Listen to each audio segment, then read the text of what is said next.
Lorynthia. Catherine, It's good to see you. good to see you as well. Right, so I don't know if you remember, but I found a note, well, Roxaris did, and it had coordinates, and it had a lot of information, which led me to want to learn more about the Helrin background and everything that happened. I might not know what you're referring to with these coordinates.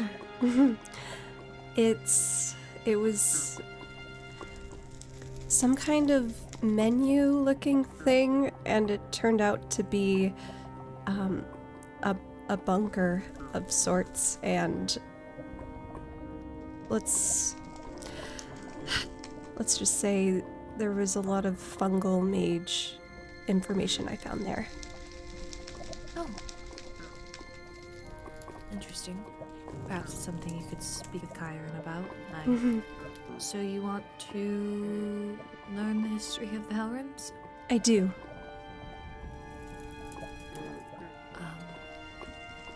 Where would you like me to start? Well, if you don't mind. Not at all.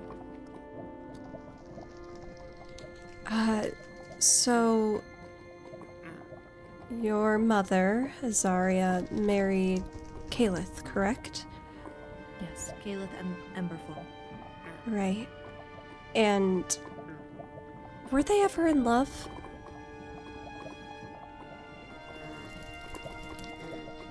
Do you From know? what my mother wrote, she was at least. Really? Yes. Aaria was in love. I didn't believe it either until I read her journals.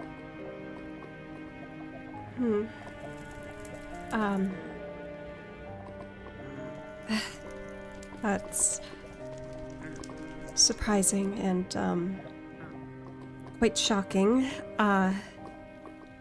I found journals as well, but from Kayla's perspective, actually, and You did? I did. Well, not necessarily a journal from him, but letters to, of all people, Agaricus Lushbloom, Lila's father. I It see. seemed that they were close.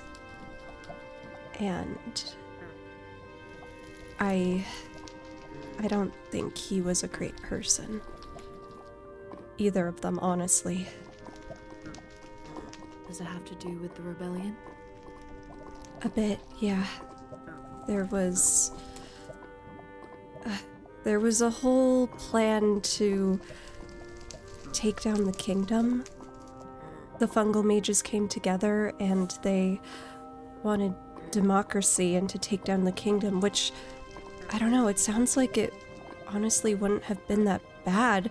They wanted equality for everyone in the Nether, and I don't know, it slipped through, and there were feelings, and it never happened because Caliph stayed with Aaria.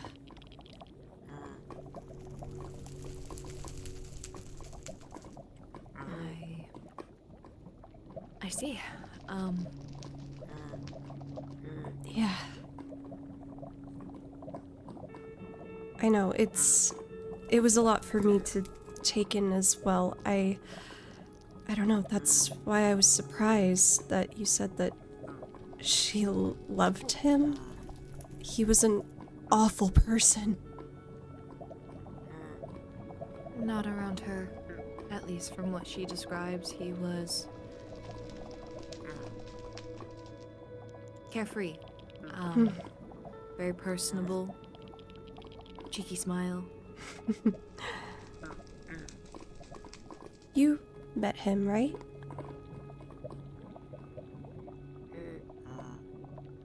Yes, he died when I was 7. Was he kind to you? Very. He was everything that I lacked with Aaria. He made up for it.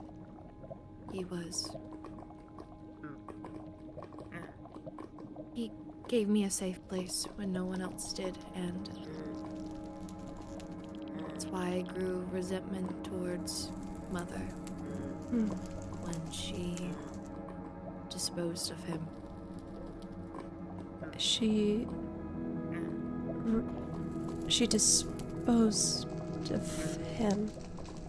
From what I knew, he wanted Agaricus to come with him, and he became corrupt and wanted to take over and be king and have Agaricus also be king with him. And it never happened. He said to meet him at the family home or something of the sort. I don't really know, but they were going to kill Aaria then. Or at least that was his plan. What did happen?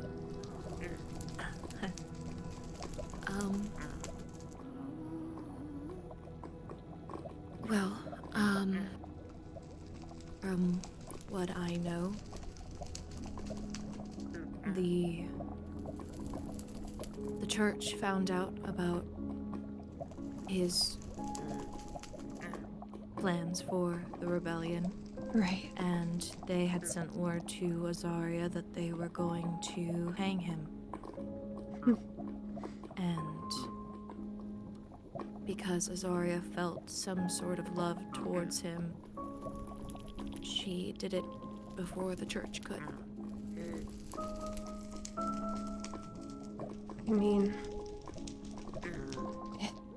I don't put it past her.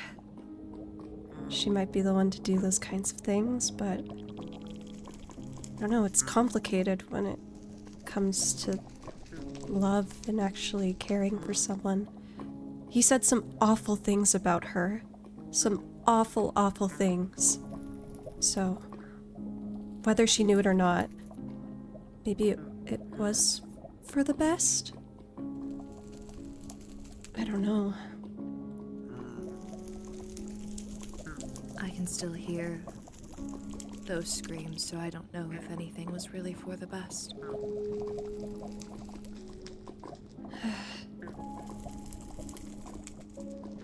But you loved him, right? He was my father, so yes, I did. I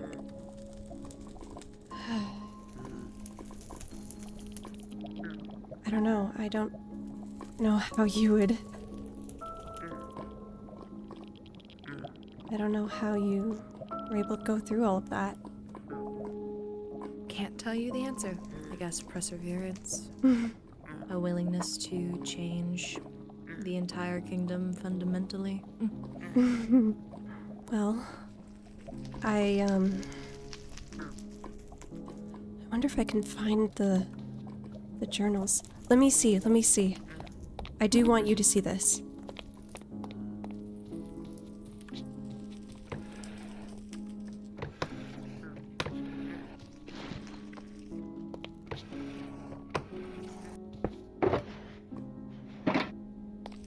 They aren't here. What do you mean? I had the journals, I had the logs, I had everything. They're not here. Where did you put them last? I thought I left them in my room, but... In a shulker, and... My room's a mess. They were somewhere. Oh, wait. Do you think that perhaps... Is that it? I think so. Yes. Oh, okay. I don't know, my mind's been everywhere. It's quite alright. So, okay, so there were 3. There's this one. This was the first one I found, and it talked about just everything to do with the Fungal Mage Covenant and their plans, and then they stopped logging things in it, and Agaricus had his own journal that was also left there, and then this one was from Caliph that he gave to Agaricus, and there's some things there that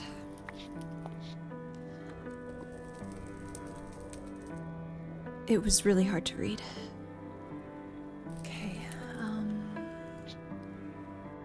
come to the Hellred Estate, well, perhaps. I see. This is, nothing that I expected. Yeah. I don't know. I know she wasn't a great person, but if she loved him, I feel like that changes things, you know? Well, apparently she loved the both of us as well, and we know how that turned out. I don't understand. Why did she even bring me into all of this? I know it was some kind of, like, charity thing, but...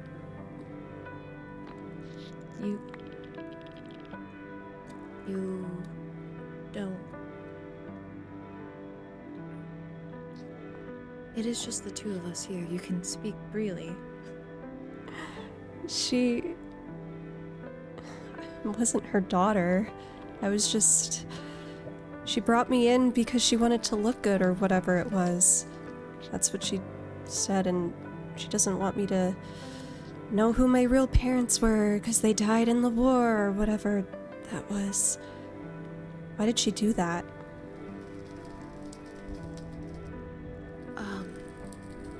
Okay,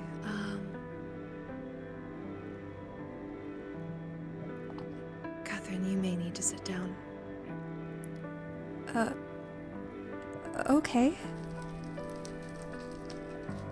We can go downstairs, I guess.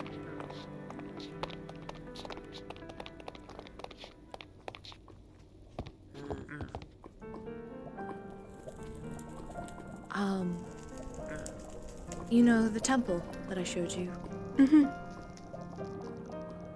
Well, these were journals from 3 previous High Ladies, including Aaria.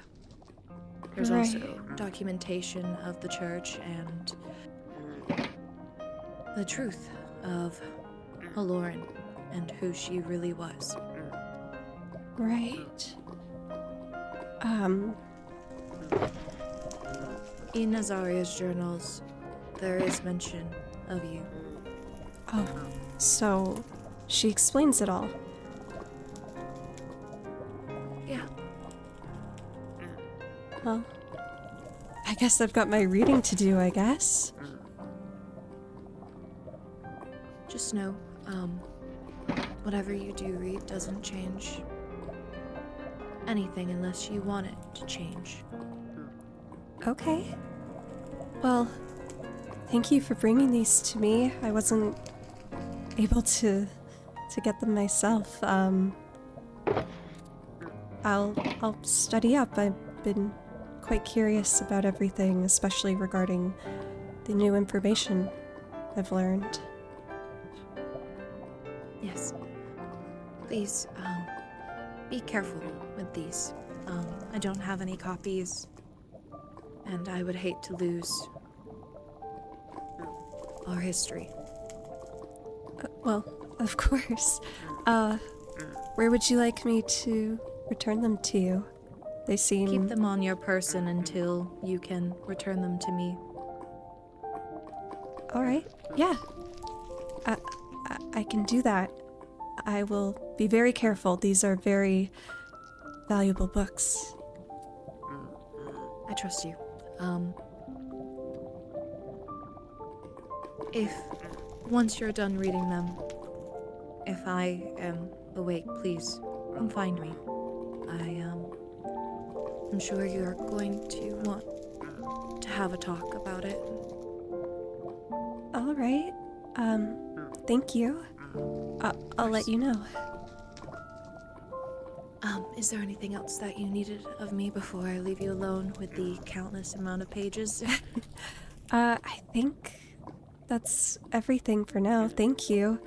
Of course. Did you want any of my journals that I found?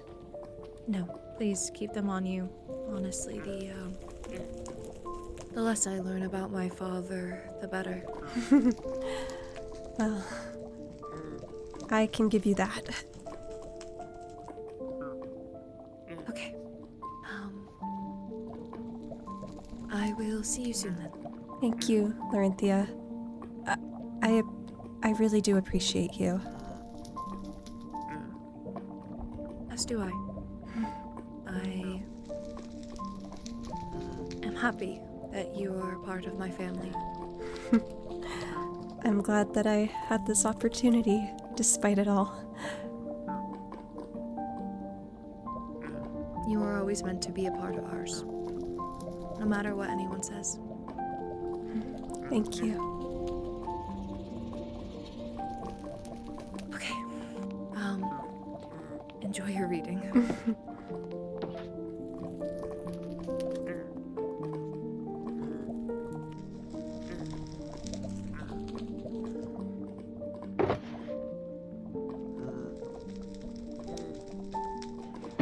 Well, I suppose I begin to read. We've got quite a lot.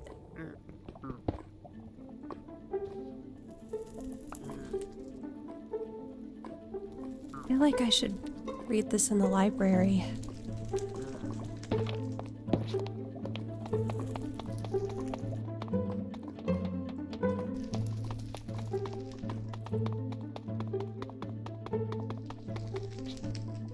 It's been a moment. Feels good to be back, though. Despite it all.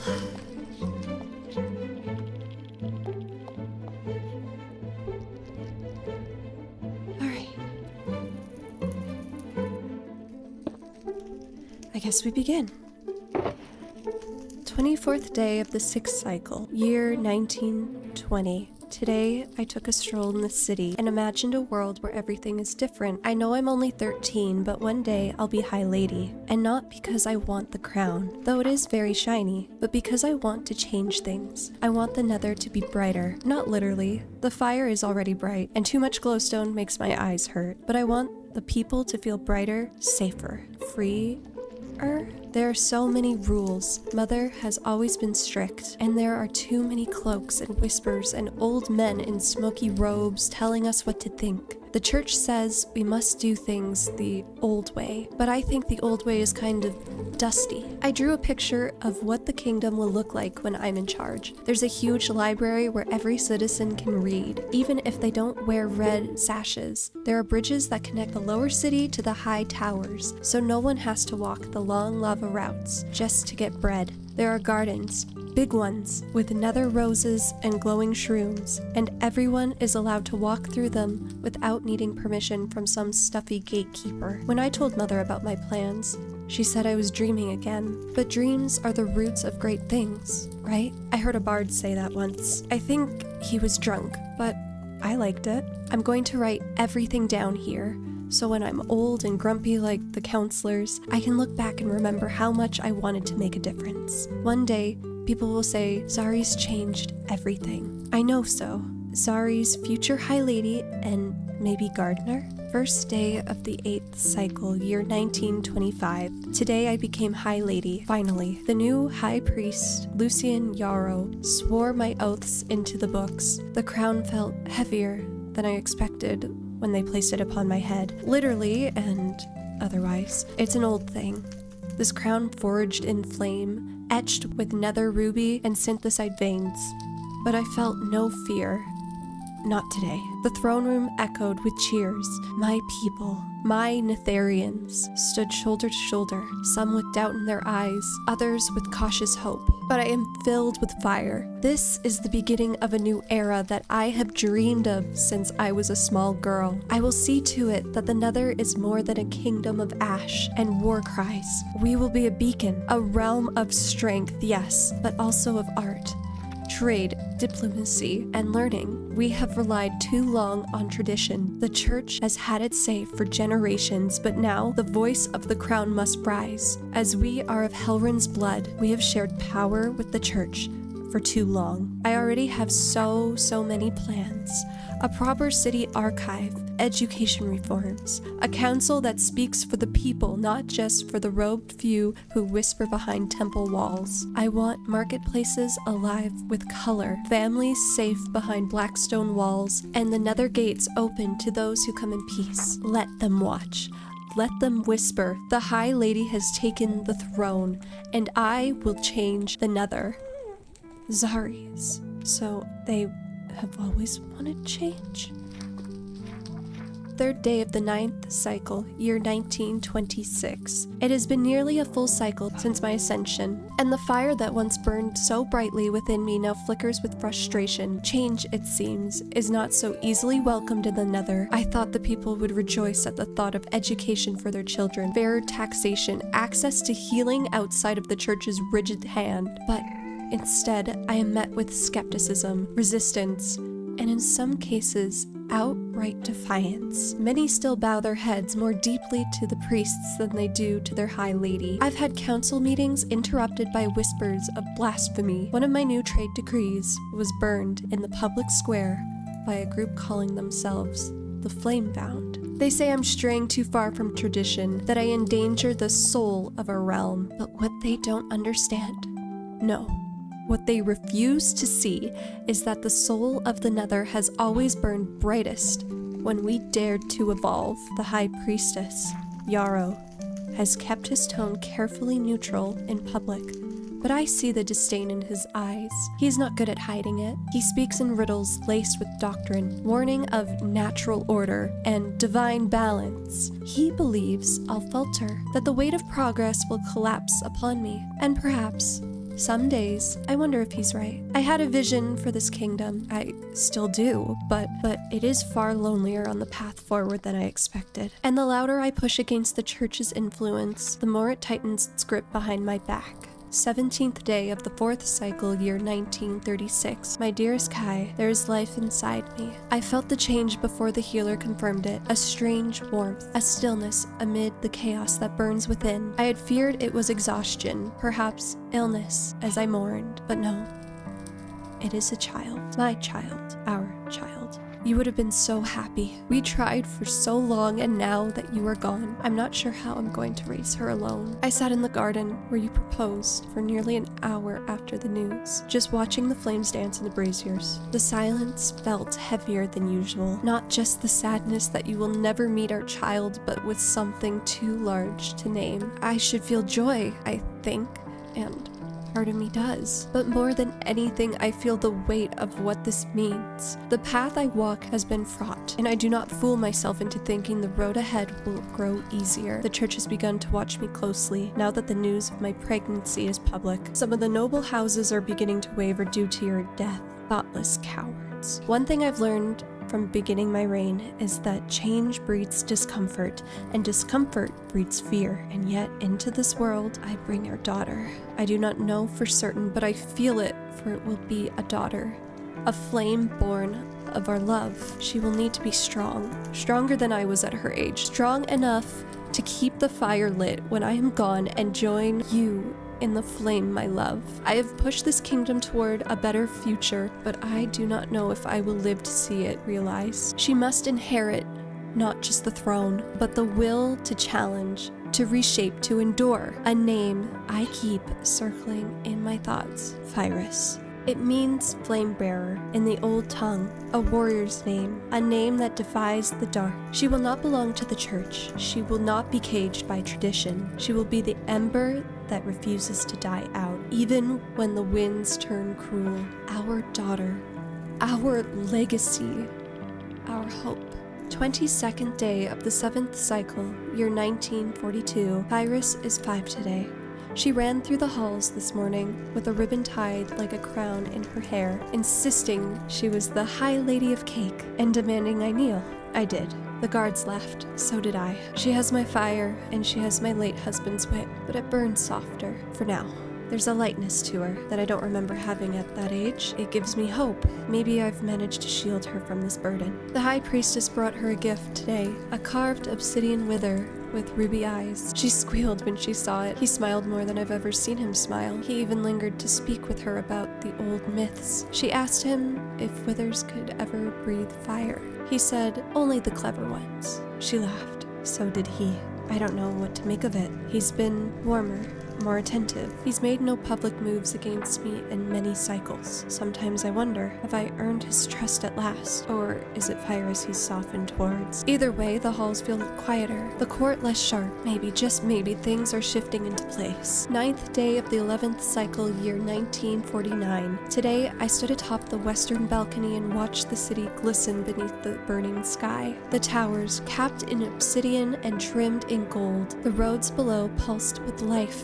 Markets humming with trade, courtiers weaving through the citadel like threads in a grand tapestry. This is the dream I worked so hard for. They call it the Golden Age. Now, historians, nobles, even foreign scribes, writing of our wealth, our order, our expansion. A time of prosperity, they say. A time when the Nether Kingdom rose from the lava and made itself a force of glory. But as I look over it all, this empire carved from the soot of chaos, I cannot help but ask myself, at what cost? Fyrrhus has grown distant, colder, even. She speaks little, listens less, and when I reach for her, through lessons, stories, even idle gifts, she seems to retreat further. Her lady-in-waiting assures me it's just a season of adolescence, that girls become quiet and sharp-edged before they bloom. But I fear it's more than that. I fear she resents me. I've tried, gods know I've tried, to make her see the weight of what I carry. Every alliance forged, every dispute settled with words instead of blood, every coin taxed and redirected back into the veins of our kingdom. I did it for her future. I imagined she would walk these halls one day, not as my daughter alone, but as a sovereign fortified by the legacy I've secured for her. And yet she looks at me with tired eyes, not angry.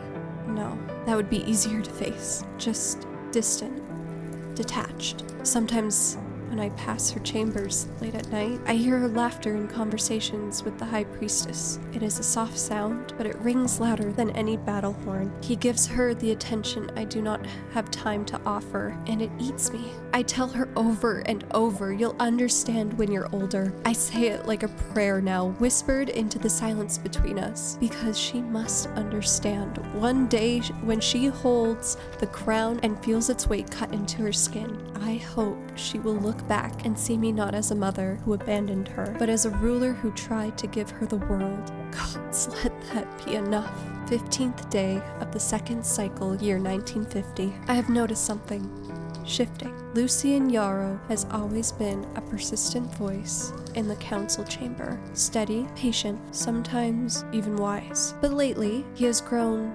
sharp. Impatient, it seems. I see the way his jaw clenches when I speak of opening trade with the overworld. I see it in the way he stares when I propose educational reforms for our lesser districts, ones that do not include the church's curriculum. He does not like the independence I am carving out for the crown. A week passed. I found him in my private chambers. He claimed he had come to bless the room, to perform a minor rite of protection after a dream he had. He smiled too quickly, bowed too easily. I allowed it.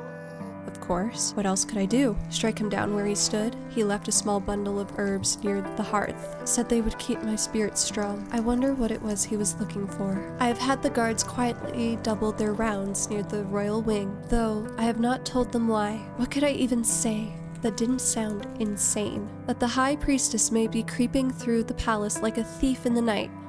No, Not yet. Not until I had evidence. Still, I have been watching him more closely. He flinches when I mention the old laws, the ones that kept the church from meddling too deeply in crown affairs. And when I announced that the royal treasury would not fund the church's holdings without my seal, I swear I saw his hand tighten around his scepter. He does not like to lose control, but he grows older, so it will not be something that will be a concern later on. 8th day of the 9th cycle, year 1951. Lately, I've been tired, lightheaded at times.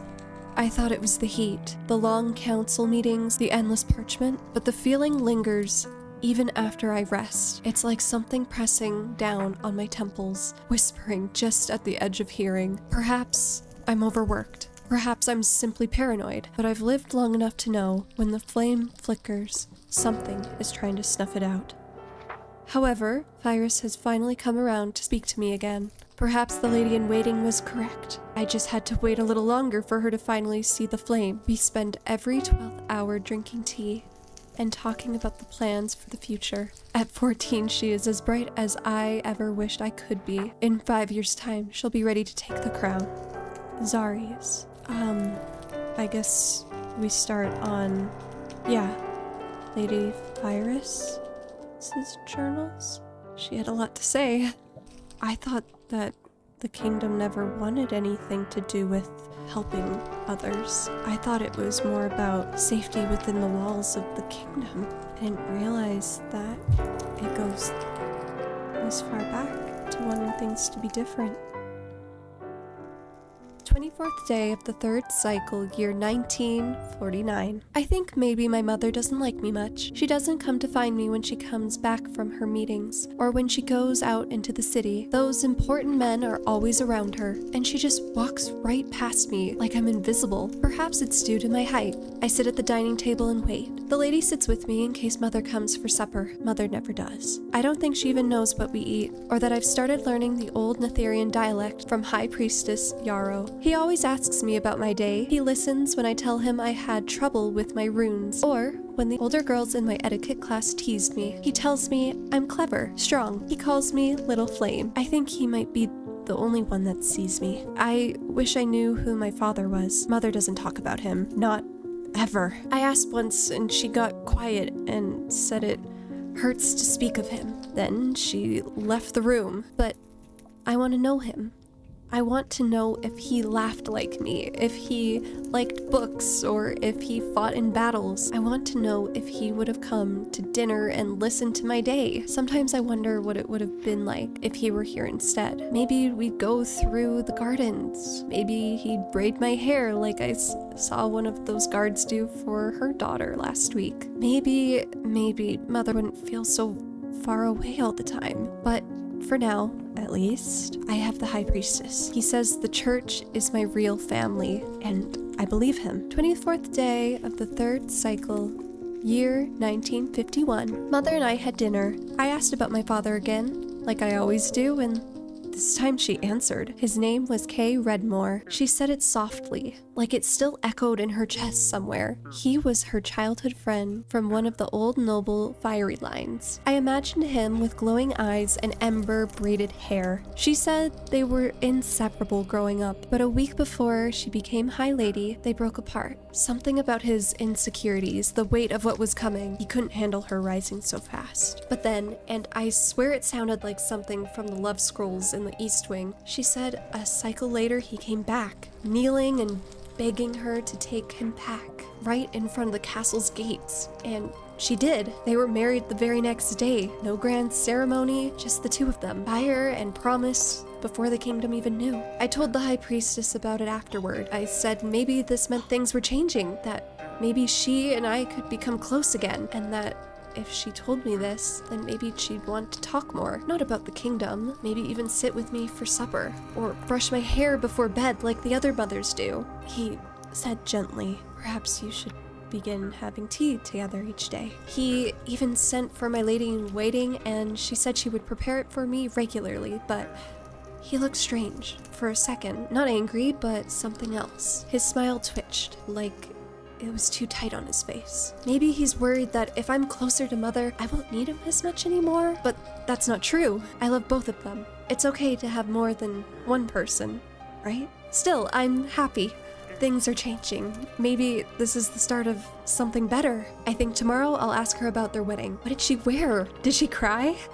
I want to know everything. 23rd day of the 11th cycle, year 1951. Mother looked pale again today. She tried to hide it, sitting upright at the tea table, but I could see it in her eyes, how dim they've grown. The gold in her voice flickers now, like the hearts at dusk when no one tends them. She smiled when I arrived, but it was tired, thin.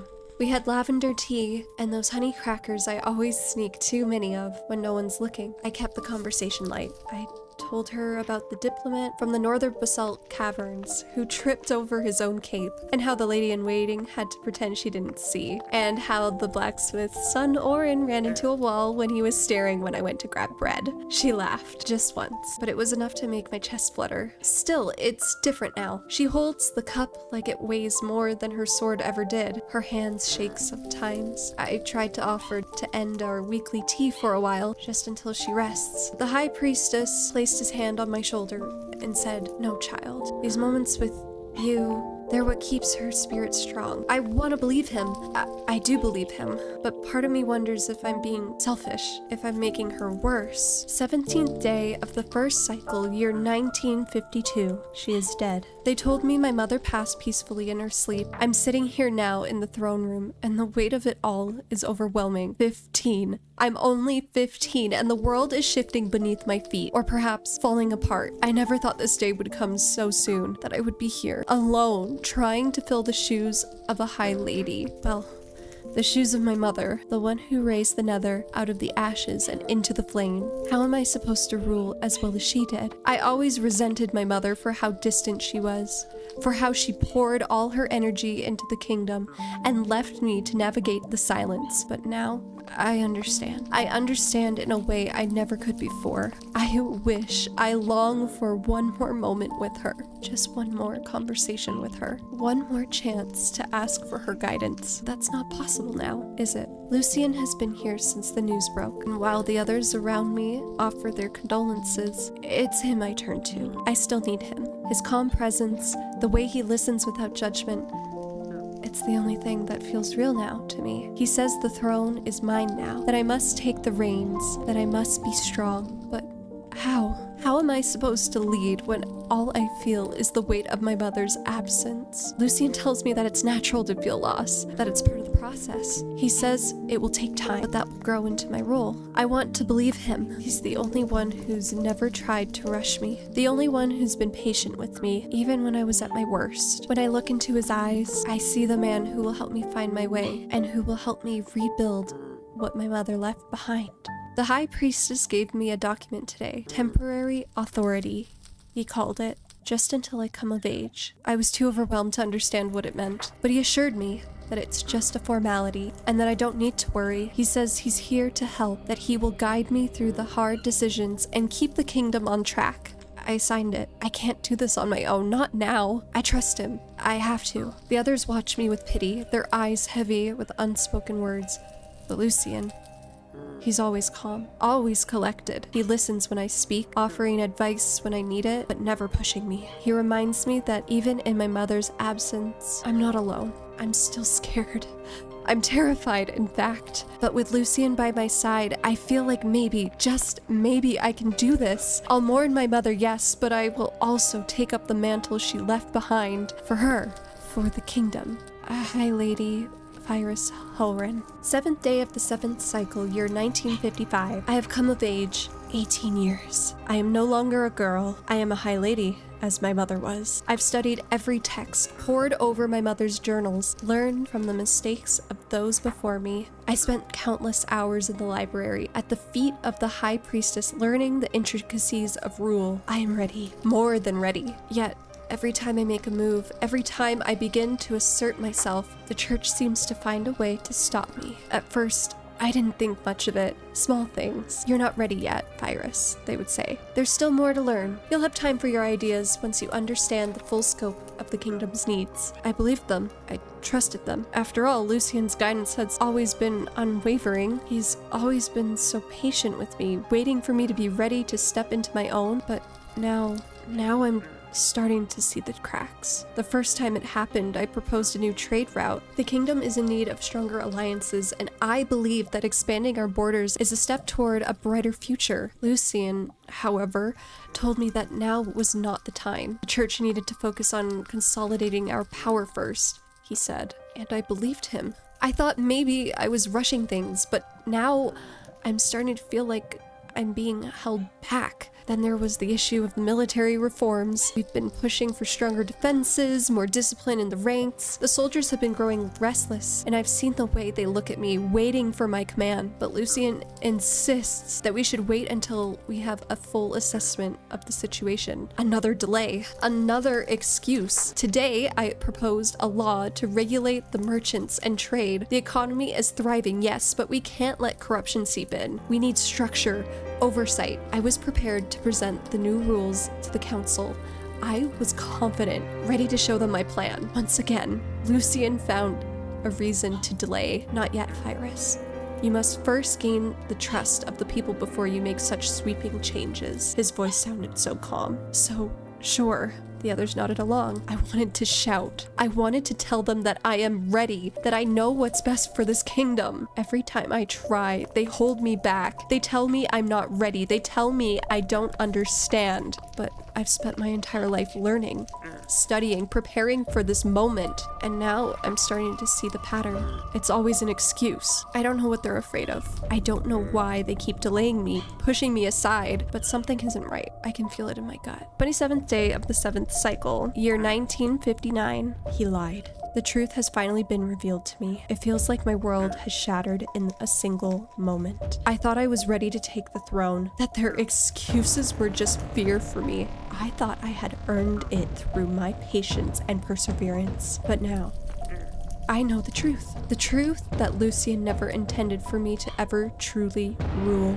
That contract he had me sign when I was merely 15 and still grieving the death of my mother transferred complete power to the church until they deemed the High Lady was ready to rule again. And he said he never plans to let that happen. I've been nothing more than a pawn in a game I never even knew I was playing. How could I have been so blind? I trusted him, believed him when he said he was guiding me, that he had my best interests at heart, and now I realize it was all a lie. Everything I thought I knew, the promises he made, the reassurances that I would one day lead, it was all part of his plan. His plan to control the throne, to control me. I am nothing but a tool to him, and now even my mother's legacy has been stolen from me. He set up an entire arranged marriage to his nephew to keep me in place. I will never be free. I will never be able to make my own choices again, and no one will know that I am a hostage in my own palace. I feel as if I failed my mother, failed the kingdom. There's nothing I can do. The church has won. They have taken everything from us. High Lady Fyrrhus Helrin, the true leader of the Nether. 8th day of the 3rd cycle, year 1961. Tomorrow, I will marry Seraphim, a man 20 years my senior. He doesn't care for me, not truly. He cares only for what I represent, what he can use me for. I've heard the whispers, the promises that I will bear children as soon as possible. As if my only purpose is to provide heirs. I've been sold like livestock, my value only in the blood I can produce. Tonight, as I sit here in my chamber, I can't help but think of the balcony outside my room, the same one my mother used to stand upon. I remember her looking out at the city, her eyes full of hope, full of the belief that she could change things. But she's gone now, and I am her replacement, but not truly. The church has restored the old ways, the ways before her dreams. People are dying, and the streets are filled with the cries of the hungry, yet they say it's for the good of the flame, and I am the one who takes the blame as High Lady. I want to scream. I want to tear everything down, but I'm trapped in this gilded cage of my own making. I've been forced into this marriage, into this life. There's no escape. As I stand here, looking out at the city below, I think about the possibility of ending it all. A single step, a single choice. I wish for the courage to do something, anything, to stop the bloodshed. But for now, all I can do is pray. Pray that somehow, someone will come and put an end to this madness. I cannot let the line of Helrin end like this. 6th day of the 12th cycle, year 1962. They watch me. Every breath I take, every step down the corridor, every bite of food, I feel their eyes. The church calls it protecting the flames vessel, but it feels more like a cage, dressed in gold. Seraphim's guards are posted outside my chambers, always, even when I bathe, even when I sleep. I am with child. They say it's like some divine victory, as the flames themselves choose this path for me, but I know better. They don't see a child. They see a future pawn, a legacy to bend, a new heir to wrap in crimson robes before they ever have a chance to dream, before they can even decide who they are. The midwife the church assigned whispers prayers to the flame over my womb every morning. She thinks I'm not listening, but I am. I hear everything. I see the way they speak around me, never to me. I've become a vessel for them, nothing more. Sometimes I wonder about my mother.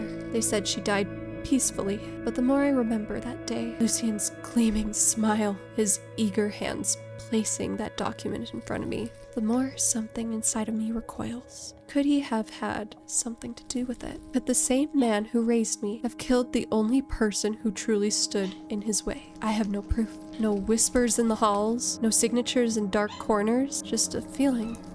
A terrible, gnawing dread that sits behind my ribs like a second heartbeat. He may have had her killed, and now he waits to sink his claws into mine. But I won't let that happen. I'm scared, but not for myself anymore. I passed fear long ago, but this child, she won't grow up chanting empty prayers to a flame that only burns for power. She won't become their next puppet. I am planning, watching, waiting. I don't yet know how or when, but I will escape.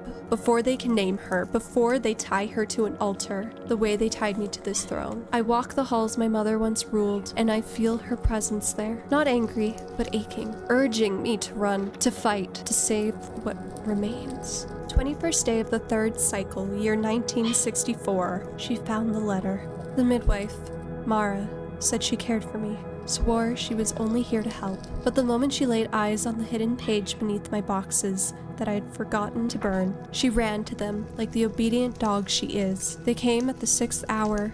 4 guards, no words, just ropes and iron and lashes. I lost count after the 12th strike. My back is raw, torn open like parchment. It hurts to breathe.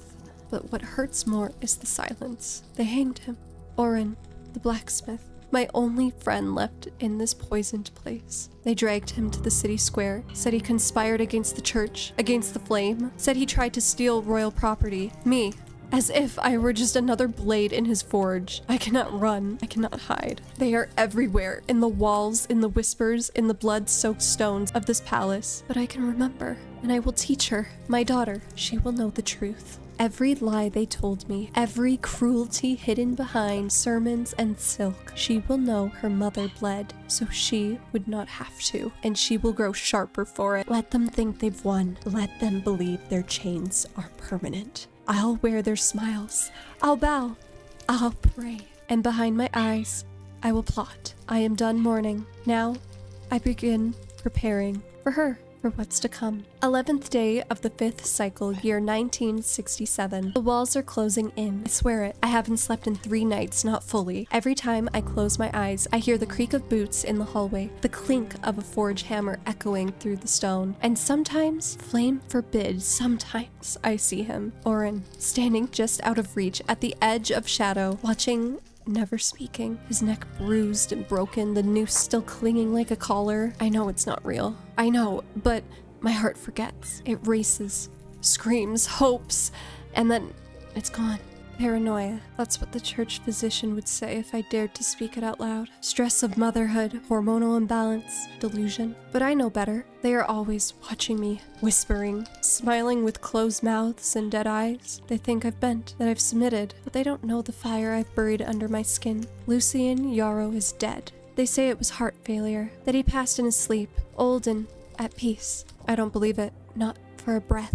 There was no peace in that man. Only control, only ambition. His death was too clean, too convenient. And now, they've replaced him, Demon Grim. They say he was raised in the inner sanctum, a product of the church's most devout. He came to me with honeyed words and a sympathetic smile, too polished, too rehearsed. He tried to assure me that he was not like Lucian, that we could find a better partnership for the good of the kingdom. But I saw his eyes, snake eyes, cold and waiting, the same glint Lucian wore when he pretended to care for me, a patient predator. And I am no longer a child. They think I've bent, that I've submitted. They don't know the fire I've buried under my skin. Aaria is 4 now. She is beautiful, too beautiful. She has his face, Seraphim's crooked mouth, and his smug sloping brow. But her eyes, oh, her eyes are mother's. The same molten ember hue, the same piercing judgment. It's almost unbearable to look at her and feel my mother's soul gazing back from behind a man's face I loathe. Was this my punishment? To be bound to the man who ruined me? To birth the child who looks like him, but holds the potential to be more dangerous than either of us? I don't know if the flame is cruel, or if they've simply abandoned us entirely, but I do know this. Every night when I took Aaria into bed, I whisper into her ear, soft as cinders, sharp as glass, never trust the church, never forgive them. When I am gone, kill them all. She blinks up at me with those ember eyes. She doesn't understand yet, but she will. I am shaping her as gently and violently as I must. One day, she'll know why. 25th day of the first cycle, year 1975. She's nearly my height now. Fast, sharp. There's a fire in her that the priests try to smother with their saccharine blessings and hollow prayers. But they don't see what I see. Not yet. Aaria has begun her formal combat training. At first, I feared they would dull her edge with ceremonial drills, teaching her to bow before they teach her to strike. But she is clever. Every day, she grows stronger, more controlled. It terrifies them. And they are watching. Every corridor I pass, I feel the breath of the church behind me. Every lesson Aaria completes, another robed shadow lingers too long in the training yard. They know she's nearing the age where influence crystallizes into power, where her mind becomes her own. They'll try to bind her before she realizes how much she can burn. I've waited for this moment for years. I've bitten my tongue, bowed my head, let them think I'd broken. I've played the role of the mourning daughter, the dutiful wife, the pious vessel. Let them feel safe. Tonight, I will tell Aaria everything. About the lies, about the chains wrapped in silk and scripture, about her grandmother, Zarys the Golden, who bled for a better world, about Orin, about Lucy, about Demon Grim, and the way his eyes always search for weakness, about how I let them take so much from me in my youth, believing it was the only way to survive. She must understand the war she was born into, not the one of swords and fire, but the quiet war, raging inside these walls, the one waged in council halls and temples, in arranged marriages and poisoned tea, the kind that took Zarys from us, the kind that will come for Aaria next, if she is not ready. They see it in her, that spark of something uncontrollable, and so they watch, they plan, they tighten the leash, but I will give her the knife. And I will teach her where to cut. She is my daughter, my last hope, the final ember in a kingdom gone cold. Tonight she will learn who she is and what she must be willing to sacrifice.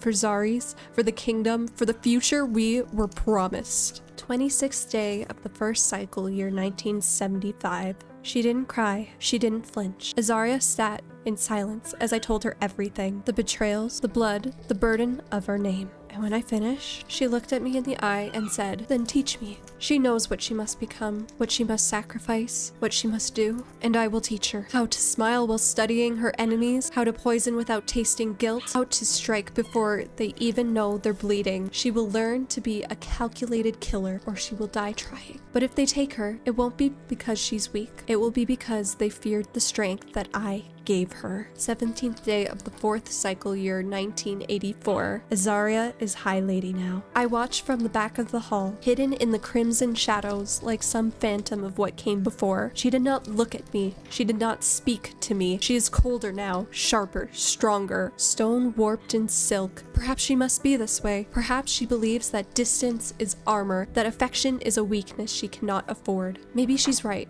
Maybe she's playing the part so well I don't even know the lines anymore. We barely speak. Sometimes I wonder if she resents me for the life she inherited, for the legacy she must restore. Or maybe she's just keeping the truth buried where they can't find it. The truth I whispered to her every night for 10 years. I pray she remembers. I see shadows still. Flickers of robes in the corners of rooms. A voice that whispers like Lucian, though he's been dead for years. Demon Grimm watches me from the corridor with that serpent stare, and I think he knows my mind is slipping. Maybe they all do. Sometimes I forget what day it is, what year, who I was before the fire. My thoughts are fog, my memories ash. Is this age or poison? I don't know what's real anymore, except for her. First day of the 8th cycle, year 1992. The flame is low tonight, or maybe it's morning. The light bends funny now. I saw her. She was gold again, all gold and warmth. Mother, Zarys. She came to me through the smoke. No crown, no burden, just her smile. The one from before the throne, before everything broke. She sat beside me and said, "She's ready, Fyrrhus. You did well." I told her no. I told her I failed, that Aaria is so far away, so quiet, colder than stone, that I lost her. But the fire dimmed too soon. But she just touched my cheek. And oh gods, it felt like sunlight. You gave her the truth. That was always enough. I asked her if Aaria would survive, if she'd win. She didn't answer. But she smiled again, the same one from the garden, the honey fruit trees. I remember now. I was small, and she held my hand, and we laughed at the way the roots curled like fingers. I miss her. Lucian's voice was there too, behind the wall, but I couldn't hear it, muffled, drowned. Maybe that's for the best. There's ash in my lungs, or maybe it's dust. I can't tell anymore. I keep seeing the balcony, the city below, the children, the dying, but there's something else now. A spark. Aaria. I think she's moving. Not like them. Not like him. She'll finish it. The shadows are quiet tonight. Mother is quiet too. I think I'll just rest. Just for a little while. Lady Aaria Helren's journal. 1. 31st day of the 10th cycle, year 1978. Today, I saw the truth, the Temple of Helren. Not a myth, not a story whispered. It's real. The walls breathed with heat, as if the flame of her ancestors still pulsed through the basalt. This place, this sacred place, was buried by the church, hidden beneath lies, prayers, and rewritten history, until no one in the Nether remembered, not even me. I didn't believe it at first. I thought perhaps this was another test from Mother, another lesson in loyalty, until she handed me the journal. Worn, brittle, etched in ink that shook my bones. A journal belonging to a former high priestess. I have that journal. And within its pages, confession, not repentance, strategy, calculated deception, manipulation so vast and cruel that it rewrote our very legacy. She was a victim. She was a girl, like me. We, the Helrens, were built from greed and manipulation, not fire. And the church made sure no one remembered that. Instead, they covered it up with a story, how we really came to be. But now I know, and I'll never forget.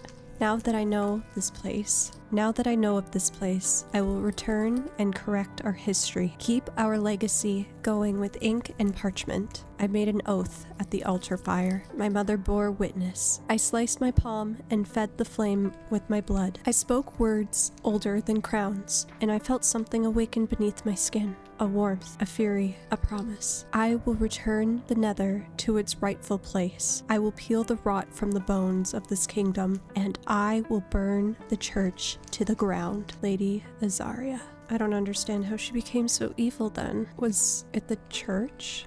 She said it was the church. It was all the church. The kingdom actually had no power. Yeah, makes sense. Okay. 3rd day of the 7th cycle, year 1983. I'm not supposed to write, but my thoughts are screaming, and the only way I can quiet them is to get them down. Just once. Just this once. She told me everything 2 years ago. Lies, the chains, how they stole our birthright from the shadows, how they paraded in firelight as the saviors while stabbing our family in the back. The church dared to take power from the Helren bloodline. From her? From me? I've trained every day since she told me. Sword, dagger, flame. And I've trained my tongue too. Learn to smile, just enough. Bow low, speak sweet. I've even started quoting scripture when the high priestess is nearby. He eats it up like honey. But Mother, she's slipping. I see it in her eyes. The way she stares out at nothing for too long. She's unraveling, thread by thread, and if I tell her what I'm planning, she'll only worry, or worse, she'll try to stop me, so I won't. Even if she thinks I've betrayed her, even if she looks at me like I'm one of them, because the truth is, I'm doing this for her, for us, for grandmother, for the kingdom built on lies. They think I'm young, they think I'm quiet, they think I'm loyal, let them. 16th day of the 9th cycle year 1984. The church is watching me more closely now. They do not yet fear me, not truly, but they are cautious, and that means they suspect something. They've placed a knight at my side, a personal guard, they claim. A gesture of goodwill, a leash. His name is Daenerys Redvein, born of flame and noble blood, trained beneath the banners of the old towers. He is quite capable and far too observant for someone meant to be ornamental. He says little. That earns him more of my attention than the priests realize. They may own the shadows, the whispers, and the pulpits. They may own the shadows, the whispers, and the pulpits, but I hold the crown and the fire that forged it. I do not grovel before the altar. I allow them space within my court only because I intend to reclaim it piece by piece. Mother once said the church has forgotten what true power feels like. She was right. I have made progress. They now include me in their councils and their ritual decisions. I smile when it suits me. I nod when required, but every word they speak, I remember. Every shift in tone, every look exchanged, I record. But it's not enough. Not yet. I must be cleverer, sharper. I must make myself indispensable to them to break the church from the inside. I must first be welcomed into its very heart. The question is, how far must I go? What will they ask of me in return for full favor? A punishment harsher than needed? A rival cast down without reason? A display of loyalty that demands cruelty? If it brings me closer to their secrets, then so be it. It's okay, we'll get as much context as we can. Maybe I'll ask Lorynthia about the torn pages. 29th day of the 11th cycle, year 1992. They have accepted me. I've earned their trust in the only way they would allow, by playing the villain. Daenerys, he does the executions. They call him the Executioner, a fitting title. Not because he wants to, but because I order it. Because I have to. I see their faces still. The ones who stole bread, or trespass curfews, or dare speak out against rising taxes. I had their names scrubbed from record before the punishments, but I remember them. I remember their eyes when they looked at me. They think that I do not care, that I am heartless. They must believe that, because only then can I rise. Only then can I burn this all down. At night, I cry silence. I let no one see it. I am so tired of pretending, but this is the cost. My mother taught me that. My grandmother died for this silence. We all carry it differently. The church smiles now in my presence. They speak freely, as if I am too far gone to question them. But I hear the whispers and the murmurs of dealing with goblins in the ash dunes, of caravans that vanish only to reappear with emerald-lined crates and blood-soaked records. Goblins. The same creatures that slaughtered thousands of our people in the raids. The same creatures the church once called blasphemous filth. And now, trade partners. They are not fools. They are monsters. They are something worse, and they wear righteous like a crown. I need more proof. I've started copying their ledgers in secret. I've seen names of brokers. How do you say that? I know the word, I don't know it. Is it just careers? Am I an idiot? Couriers. Yeah, I am. I've seen names of brokers, couriers, even clergy, all tied to the Flame Touch caravan that moves through the Western Ridge under escort. Why would a religious order need a smuggling route? And now, marriage. The High Priestess speak of alliances, of uniting bloodlines to protect the Holy Flame. Only a few Fireborn noble houses remain after the siege of Zarys, and they whisper names like they are choosing weapons. 4th day of the 1st cycle, year 1993. The church has finalized the match. Caliph Emberfall. Okay, Caliph. Let's see what Aaria has to say about you. A name as polished as his boots, and twice as dangerous, I suspect. The announcement came with silver fanfare and fake joy, but beneath it, urgency. The priests wanted this union completed before the season turns. That alone raises too many questions. The church never rushes unless something valuable is at stake. I've seen Lord Emberfall meeting with High Priest Grimm behind closed doors. Long hours. Tense whispers. When they emerge, neither smiles. Kayla's father is no saint, and I'll wager his pockets are lined with more than just a family coin. There's a deal at play, one I'm not privy to yet. Caleth himself, he's clever, polite, too polite. He speaks with the measured grace of someone raised to be watched. His gaze is sharp, and when he looks at mine, I feel like I'm being assessed, like I'm a prize he's been instructed to win. Not a woman he wishes to know, but gods, he's handsome. Tall, flame-eyed, like his kin, and with a voice that could charm the lava from stone. There are moments, brief and dangerous, where I forget myself, where I wonder if he could be something other than another pawn. Perhaps a man bound by duty as I am playing his own long game. No, I can't allow such thoughts. Desire is a luxury I cannot afford. Affection is a weapon too easily turned against me. I've begun gathering information. Cole Ravencrest is following the Emberfall house servants. I found him sprouting off rumors within the city, but instead of killing him, I've decided to use him, as we share the same desires. If there's corruption between the church and the Emberfalls, I will find it. If Caleth is part of it, well, I'll handle him accordingly. Still, part of me hopes he's not. But I've been disappointed before. High Lady Azaria Helren. It's hard to believe that she is just a person. Someone who was just used. I thought that everything she did was because that's just who she was. Caleth had a lot more to do with it than I thought. Besides everything he did with Agaricus. And was Azaria wrong? She had no other choice, did she? 7th day of the 5th cycle year 1993. I uncovered the truth tonight. Lord Emberfall sold his own son. 1 million emeralds. That's what Caleth was worth to him. A transaction masked as a political union. The church brokered the deal. Their greed is insatiable, and yet they do not hoard without purpose. A sum that large cannot be for indulgence alone. No, they're preparing for something. I can feel it. A shift. A storm on the horizon. Caleth doesn't know, or perhaps he does, and he's too proud to say it out loud. Either way, I see it differently now. He isn't just another noble playing his part. He's a piece on the same board I was thrown onto. Moved without consent. Offered up to forces greater than himself. And yet, despite that, he has shown me kindness. Real kindness. Not the rehearsed politic smiles I've come to expect, but quiet moments. Thoughtful gestures. A touch on the wrist when he thinks I'm too lost in thought. Eyes that don't ask for power, just permission to look. And I've allowed him to look. I never expected this. Not from a man whose house aligns so closely with the church. But maybe that's the irony. Maybe we are both the collateral of an empire that consumes everything in its path, including its own heirs. Daenerys has been away this cycle.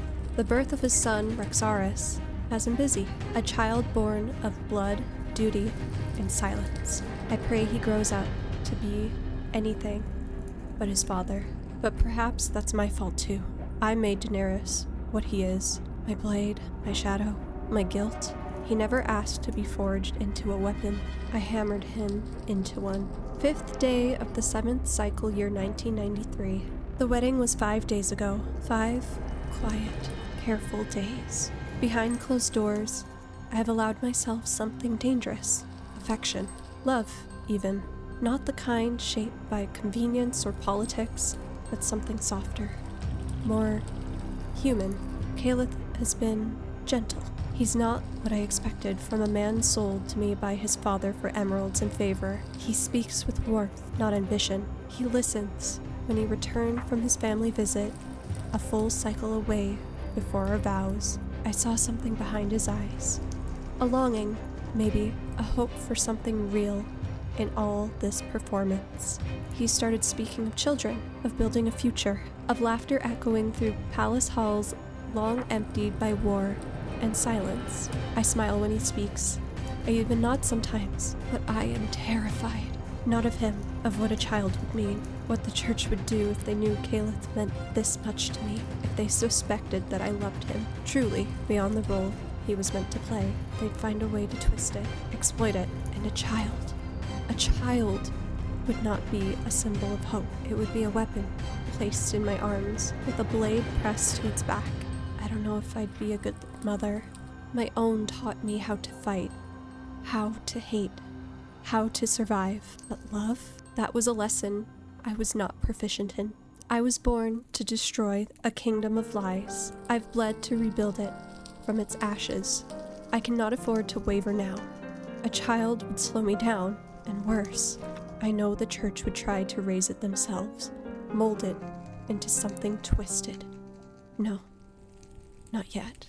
Caleth must not know how deeply this frightens me. Not yet. He must believe I am simply cautious. He must not see the fear crawling beneath my skin, clawing at my ribs. I will not let this kingdom swallow another innocent. I swore to my mother I would burn the rot out of it. I will not break that oath, not even for love. 16th day of the 8th cycle, year 1995. I am with child. I hadn't planned it. I hadn't wanted it. But the signs are clear now. The sickness in the mornings, the aching in my chest, the fire that burns lower than usual in my limbs. I had hoped it was stress, that it was the weight of this kingdom pressing into my bones again. But no. Life stirs inside me, undeniable and fragile. Caleth is thrilled. His eyes lit up when I told him, as if the world had righted itself. He touched my hand as though it had become sacred, and for a moment, I almost believed this could be a blessing. Almost. I begged him to keep it to himself, to let me carry the burden of this knowledge quietly until I could figure out what it meant. But he'd already sent word to his family. His joy has made him careless, which means the church will know before long.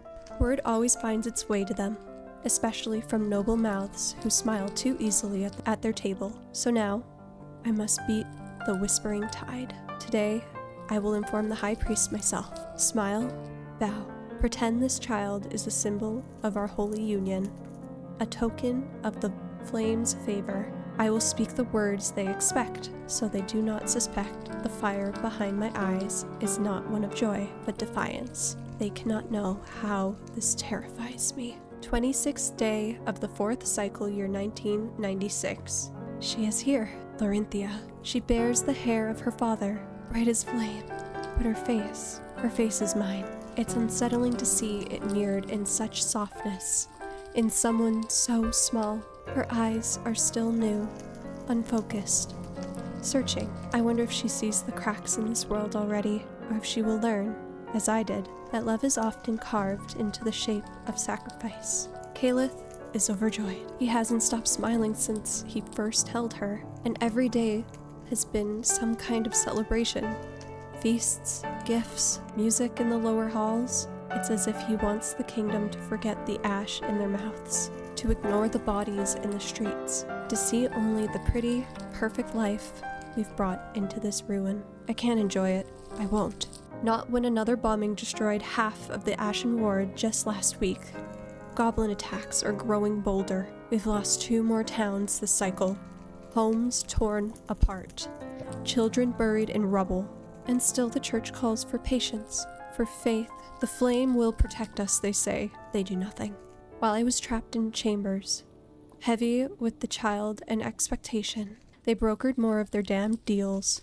Emerald for blood, promises whispered in smoke-filled rooms where none of the Fireborn are welcome. Not even me. But now that she is here, I am free again. No longer bound to stillness. Caleth will raise Lorynthia, and perhaps that is a mercy. He is soft, but he loves her. And unlike me, she will have a father who will walk beside her in daylight. I will keep to the shadows where I do my best work. I will use what strength I have left to find the truth behind these dealings, to pull apart the threads they've tried so hard to knot. This child will not grow up in a kingdom ruled by liars in robes. not if I can help it. I may not cradle her in my arms every night, but I will make this world better. One less ruled by flame and fear. High Lady Aaria. Second day of the 6th cycle, year 2003. It's worse than I imagined. The church has been arming the goblins, not just weapons, but enchanted blades.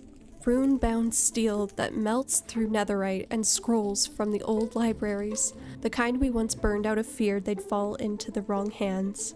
They knew exactly what they were doing. They gave these monsters the tools to slaughter our people. Entire towns. Ash. Innocents. Butchered. So that the church could look down from their gilded towers and say, "Only we can save you." It's a performance. A tragedy written in blood and staged by cowards. They plan to double-cross the goblins. Once the fear is deep enough, once the people are desperate enough to crawl to the altar and beg for protection, when it happens, they'll strike the final blow and crown themselves saviors. They signed off on the death of thousands, and I still can't kill them. Not yet. Demon Grimm watches too closely now. His new circle of eyes trail me. The smallest misstep, the faintest tremble of the knife before it meets the flesh, and all will fall apart. So I wait. I burn behind the veil.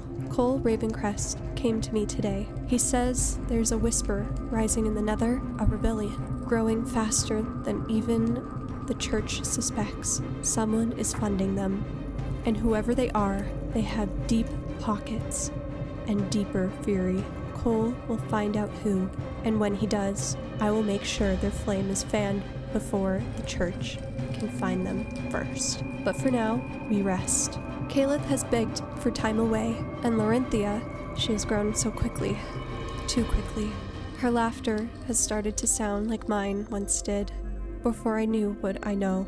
So we'll go to the summer home buried in the crimson canyons of Seer Hollow. One last breath of peace before the storm. 7th day of the 6th cycle, year 2003. They know.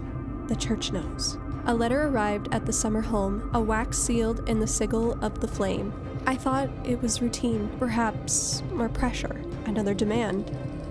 But when I opened it, I saw his name, Caleb, leader of the rebellion, supplier of weapons, traitor. I felt the blood leave my body. I stared hollow, reading the lines over and over, but they never changed. They will be here within the hour to seize him, to execute him. I stormed down the halls and found him at the stairs. I didn't even flinch when I approached, just stared at me like I was already mourning him. "I won't let them hurt him," he said. And I asked him? And then the truth spilled from his mouth like venom. He begged me, pleaded, "Kill me, Aaria. Do it before they do." And he kept talking, kept twisting the knife with every word, dredging up every lie, every softness I'd ever shown to him. The night Lorynthia was born, the promises made in the dark, the war we were supposed to fight together, I snapped. I don't remember grabbing the sword. I only remember the sound. Steel through skin, the sharp, wet grasp from his chest, the look in his eyes when he fell. He died knowing I still loved him, but he didn't love me. Maybe it was my fault for not showing him every part of me, for putting up walls and not giving him my all. For all the fights we had and the words that cut like venom. When the church arrived, I told them I'd handled it myself. A show of loyalty. They smiled. They thanked me for purging the rebellion's root, called me a true daughter of the flame. I nearly vomited.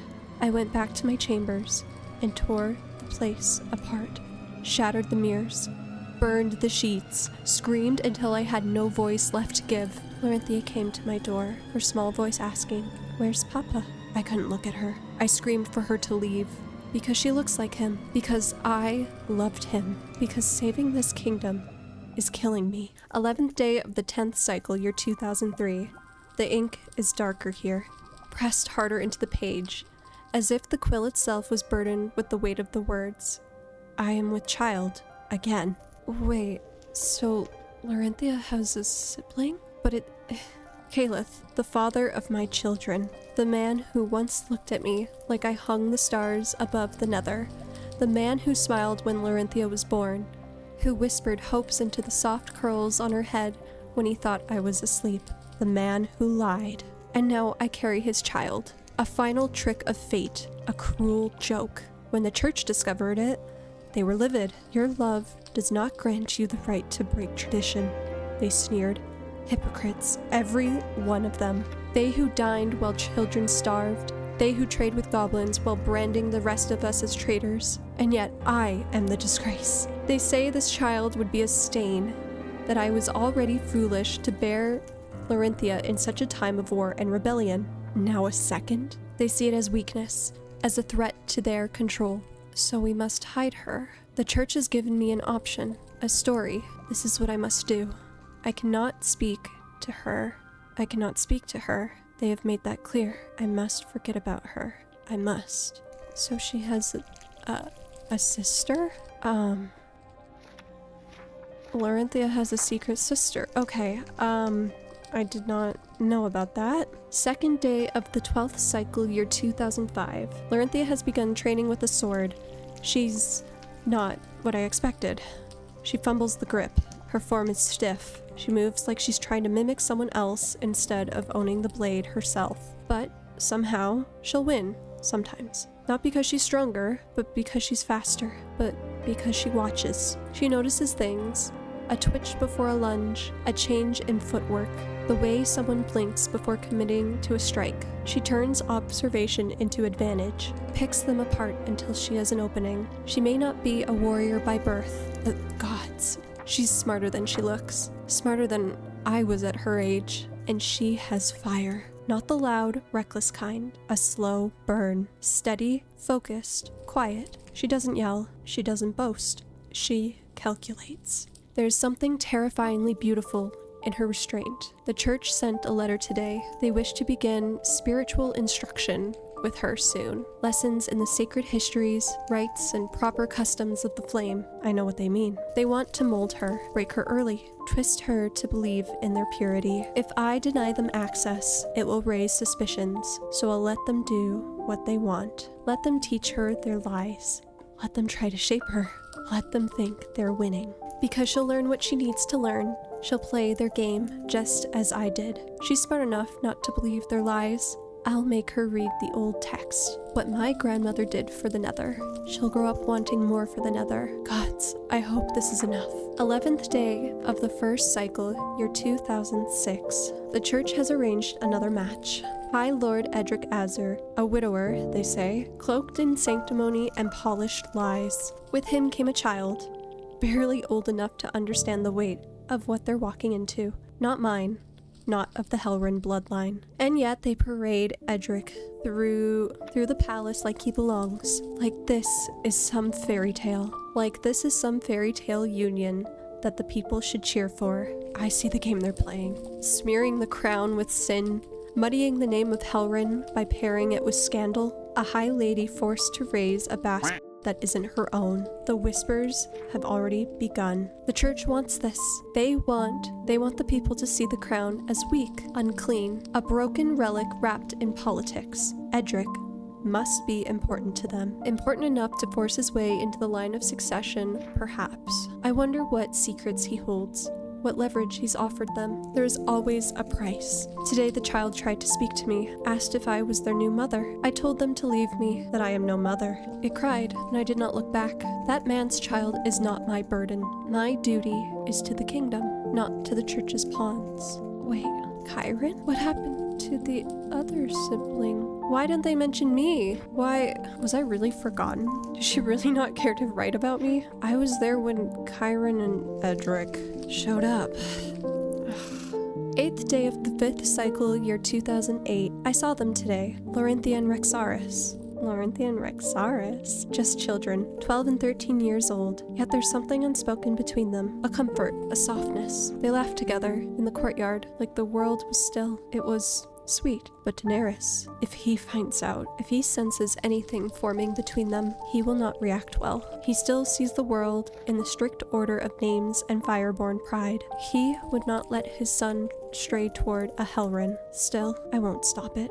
Let her have this. Let her feel something real. Love joy, even heartbreak. Things I never had the freedom to taste. If nothing else, she deserves that. 5th day of the 10th cycle year 2017. I am so tired. The goblins are winning. The church insists we are still holding strong, that the flame will not falter, but I see their fear behind those masks and polished words. I see the way their hands tremble when they light ceremonial fires, as if the flame might reject them. They don't know. They never did. The Nether has already been lost. Not today, not yesterday, but the day we handed it over to the goblins. And I was too weak to stop them. I wanted to believe in timing, in patience, in strategy, but perhaps all I brought us was delay, and in doing so, I have damned the very ones I swore to protect. Lorynthia, Catherine, my daughters. Surely, she never spoke about me like that. Surely she's... What about the other one? What about Lorynthia's sister that was stored away, and no one ever knew about her, not even me? What about her actual daughter? I'm her daughter. That was me. I Zarys' daughter. And Lorynthia is my sister. Not by words, but by blood. And Caleb is my father?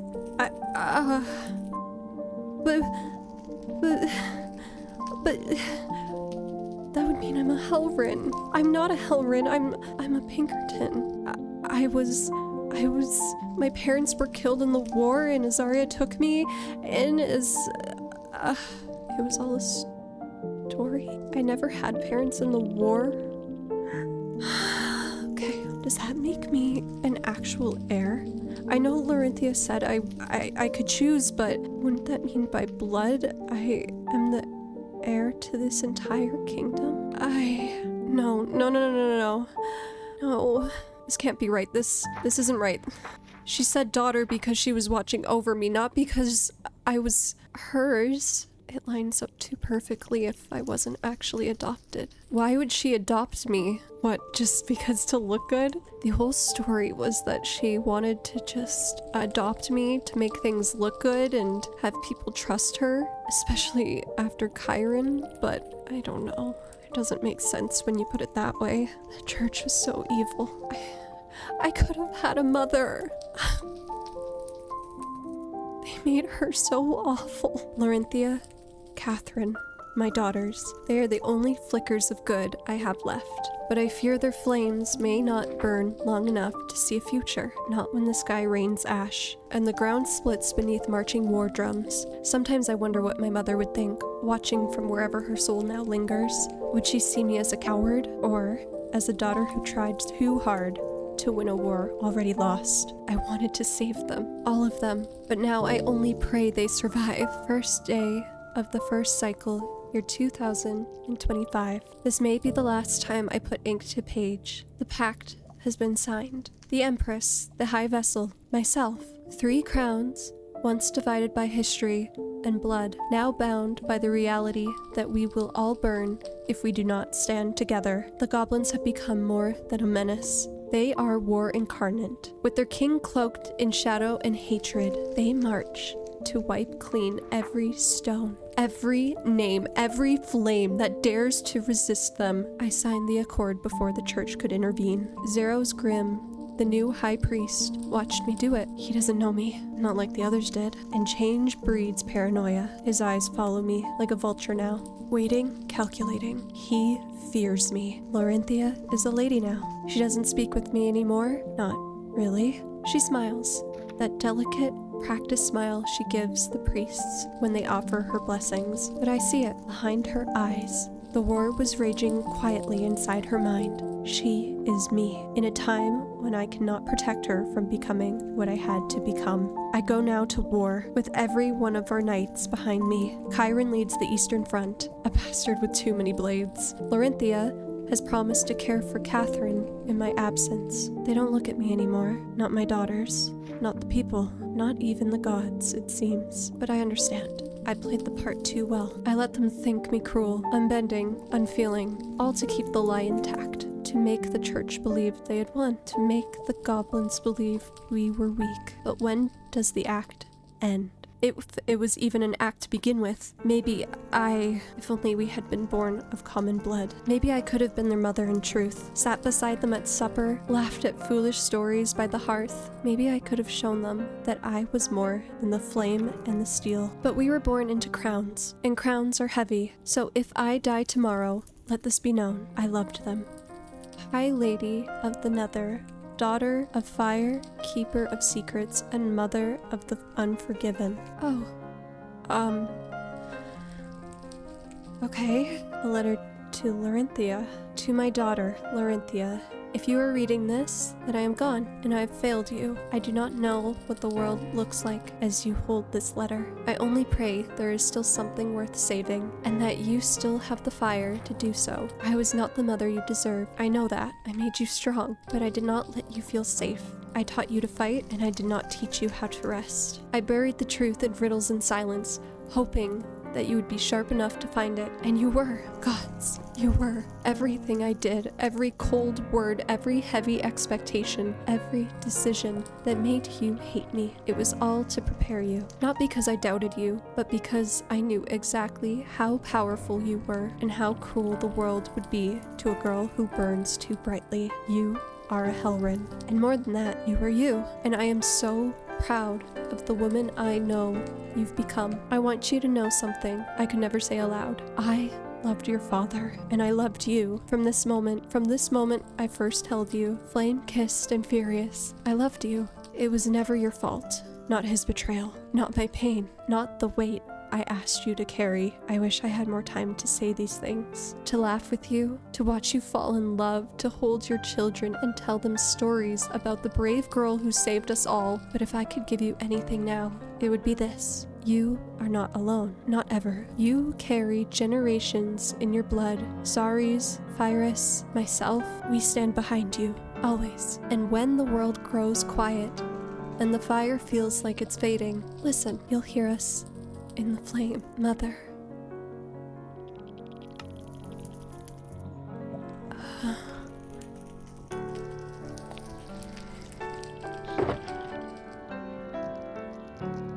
I don't know if I want to read those.